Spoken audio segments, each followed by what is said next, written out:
to our living laboratory, where scientists from Epcot and the U.S. Department of Agriculture are exploring innovative ways to produce bountiful harvests now and into the future.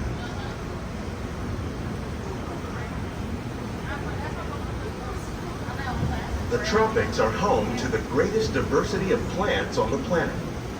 Many of these, like papaya, bananas, cacao, coffee, and rice, are well known around the world. These are just a few of the edible plants that have been an important source of nutrition for people living in the tropics. Many are rich in vitamins and minerals, while others are well adapted to growing in less than ideal conditions. Some, like the water lily, thrive in wet, swampy areas and waterways. All parts of this plant, even the flower petals, are edible. The starchy root of the plant has long been used to make flour for baking.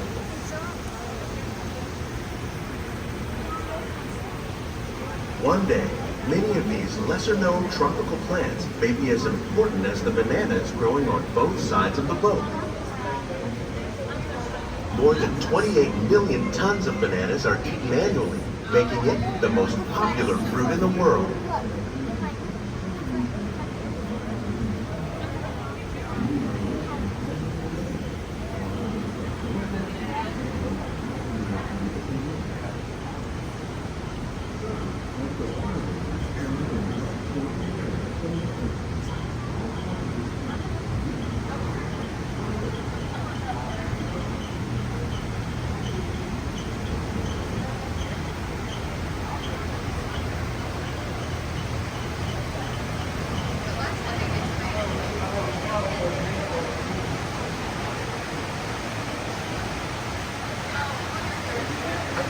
When we mention farming, you probably don't think of fish, but fish farming, or aquaculture, accounts for nearly half of all the seafood consumed globally.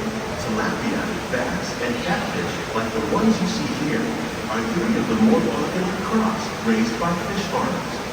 The sustainable system we're using here recycles the water in the tanks. As a result, we're able to save millions of gallons each year. Our small fish farm produces nearly 5,000 pounds of fish each year to serve in restaurants around Walt Disney World. Innovations like this one can play an important role in our efforts to produce bountiful harvests and still protect natural resources.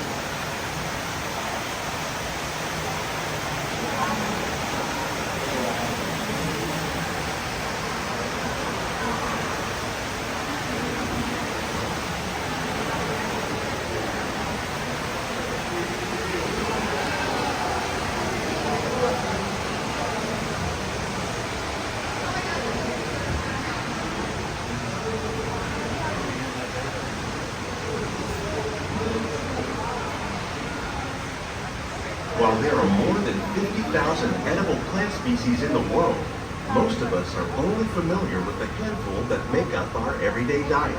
The common grains growing here, wheat, maize, sorghum, and millet, plus rice, account for nearly 2/3 of our global food consumption. Learning how to increase yields of these staples is an important goal of research around the world.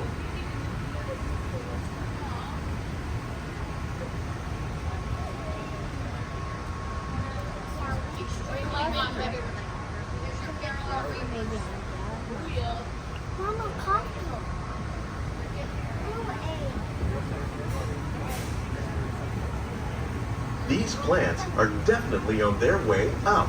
Innovative growing techniques like these increase yields while more efficiently using resources like water, fertilizer, and pesticides.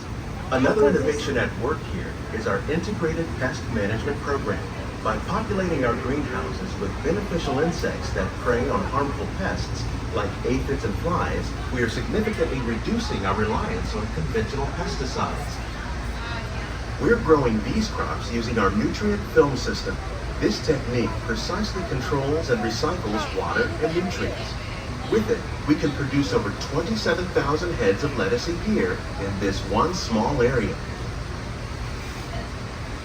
They made a picture out of plants.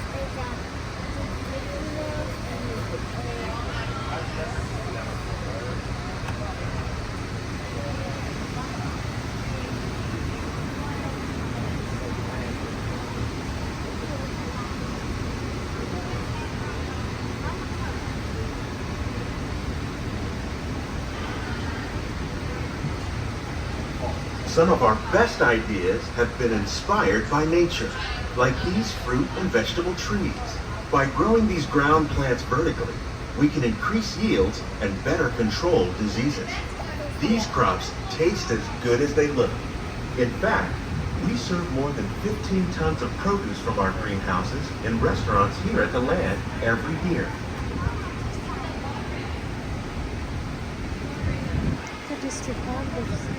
Tomates.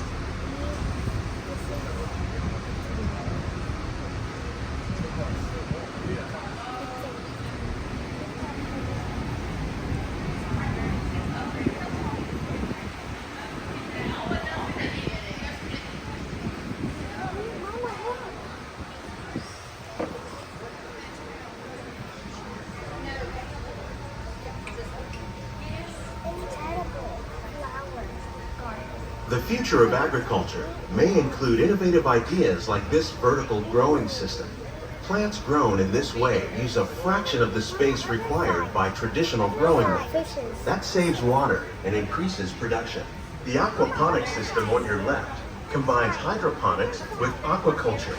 The fish provide a natural source of fertilizer for the plants, and the plants help keep the water clean for the fish. It's another great way to produce more while using less. In our lab, Epcot scientists are working with the U.S. Department of Agriculture on a number of innovative projects. The goal of these efforts is to produce higher yielding and better quality plants.